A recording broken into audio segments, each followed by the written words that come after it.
এবার আরও কিছু খবর নিয়ে রয়েছে ডেস্ক রিপোর্ট। নৌ পরিবহন ও শ্রম কর্মসংস্থান মন্ত্রণালয়ের উপদেষ্টা অবসরপ্রাপ্ত brigadier general M Sakhawat Hossain বলেছেন, জাতীয় সংসদ নির্বাচন আগামী ফেব্রুয়ারিতে ঘোষিত সময়ই হবে। এত প্রাণীর বিনিময়ে যে নির্বাচন হতে যাচ্ছে তার মধ্য দিয়ে গঠিত গণতান্ত্রিক সরকার জবাবদিহিতামূলক হবে, যা অতীতের সরকারের মতো হবে না। বরিশাল সফরে গিয়ে তিনি এসব কথা বলেন।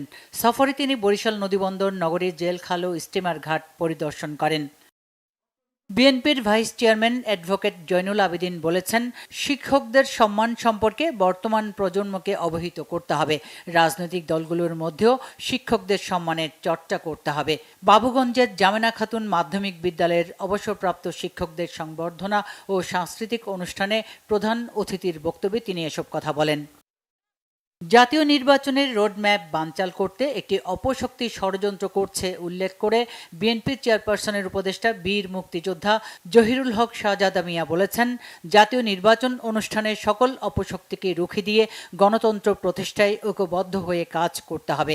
বিকেলে ফরিদপুরের সদরপুর উপজেলার হাটকৃষ্ণপুর ইউনিয়নের যাত্রাবাড়িতে বিএনপির ৩১ দফা বাস্তবায়ন ও জাতীয় সংসদ নির্বাচন উপলক্ষে আয়োজিত সভায় প্রধান অতিথির বক্তব্যে তিনি এসব কথা বলেন।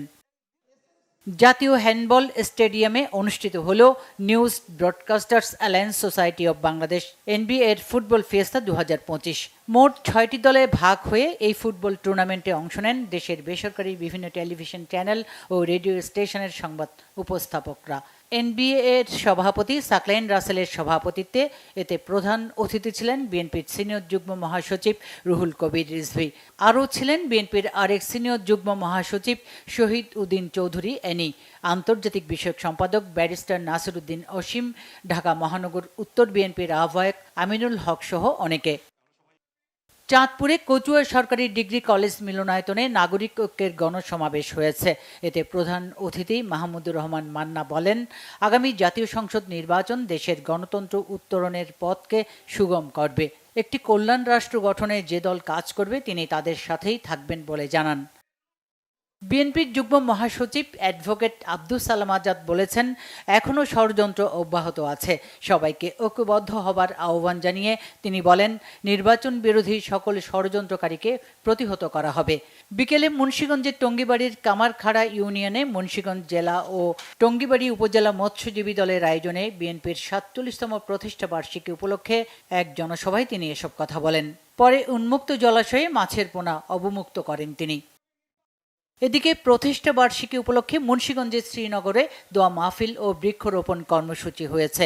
উপজেলার কুকুটিয়া ইউনিয়নের একটি মাদ্রাসায় দোয়া মাহফিল ও বৃক্ষরোপণ কর্মসূচি পালন করেন ঢাকা মহানগর দক্ষিণ বিএনপির যুগ্ম আহ্বায়ক মোহাম্মদ ফরহাদ হোসেন।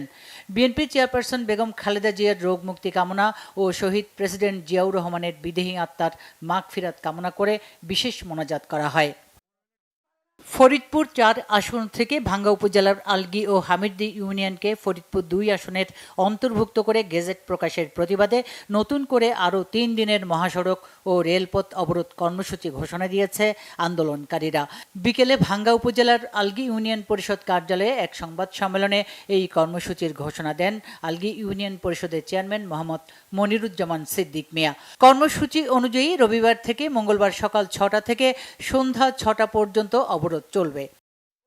জেলা প্রশাসকের মালিকানাধীন গোসাইরহাট দাসের জঙ্গলবাজারের গরুর হাট জেলা পরিষদ অবৈধভাবে বরাদ্দ দেওয়ার চেষ্টার প্রতিবাদে মানববন্ধন করেছে গোসাইরহাট বাজার বণিক সমিতি ও সর্বসাধারণ। এতে শরীয়তপুর জেলা প্রশাসক ও জেলা পরিষদের প্রধান নির্বাহী কর্মকর্তার হস্তক্ষেপ কামনা করা হয়।